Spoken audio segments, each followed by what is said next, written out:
everybody. Welcome to Remix Media Day. We'll kick off the press conference with GM Danny Cummings. First of all, I want to thank everyone for coming out to the first ever Rip City Remix Media Day. We're all really excited to launch this program. First, I wanted to thank Jody, Bert, and Joe for being so wholly dedicated to launching this team.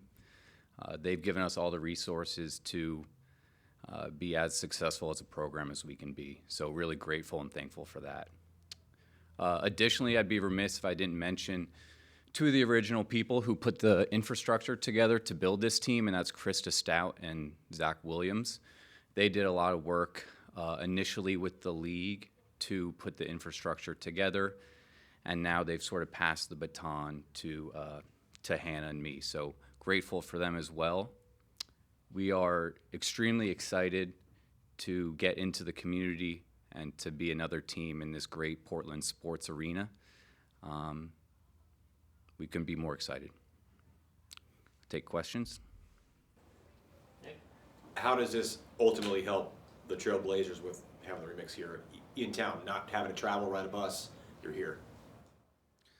Right, I think we'll be a great resource for the Portland Trailblazers, and the goal is to be such a resource that we can accelerate the development of our young players.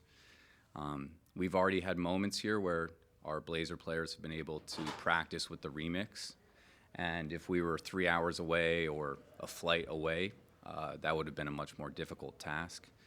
So being right here in the same building, it's been crucial, showing the alignment between both teams. We've had Joe Cronin watching practices. So I think in terms of alignment and synergy, it doesn't get much better than that.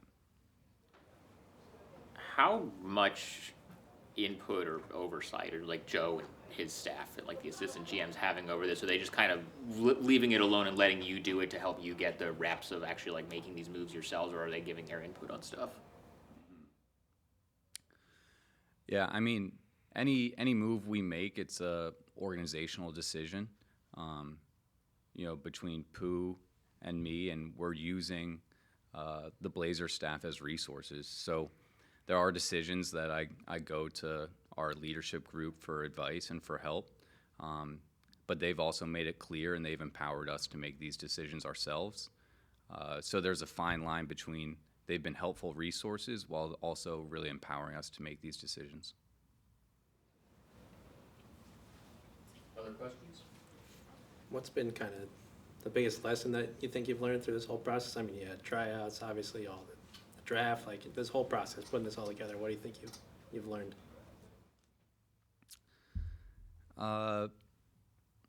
It's such a big operation, and we are, immensely grateful to have it. I think about like the role that it can play for our franchise, and we're beyond thrilled to just like get to that step. But in terms of lessons learned, I think the biggest lesson is what it takes to put a minor league team together and to build a staff and to have a culture. And Chauncey and Joe have put together this culture, and it's been great for Jimmy and me to look at and be like, all right, this is what we want to embody too. We want to create this developmental ecosystem where there's complete alignment and synergy, and we want to be just as tough and just as together as the Portland Trailblazers. So Jimmy and I are learning now like how to execute that on a day-to-day basis. Speaking of learning, obviously, I mean, Portland's got Hillsborough Hops, I've got the Winterhawks. I mean, have you kind of learned anything through them, kind of watching them, how they've built their fan bases and kind of become a part of Portland? Yeah, I think Hannah could probably speak to that better than I can. Her and Reggie have done a really good job of getting into the Portland community, and that's like, at the heart of what any sports team does. That's really important for us. I think for Jimmy and me, we've been more erring on the side of what makes us the most competitive roster on day one. What do you expect that opening night? What are fans rolling in to Chalice Center on Friday or Saturday? What should they expect to see? Oh, I think they'll see a pretty tough team. Jimmy's done a great job of putting a team together that is going to compete on day-to-day basis. You know, defensively, we're going to have a ton of length, a ton of versatility. We're going to play really hard, going to play together. Offensively, we're going to play with pace, space. We're going to shoot, you know, a bunch of threes. You know, I think we can be a team that the fans will really take a liking to. So I think they can, you know, from day to day, they'll know what they're going to get from our team, from our program, and that is energy and togetherness. Any others? All right, thanks, Dan. Thanks, Danny. Appreciate it.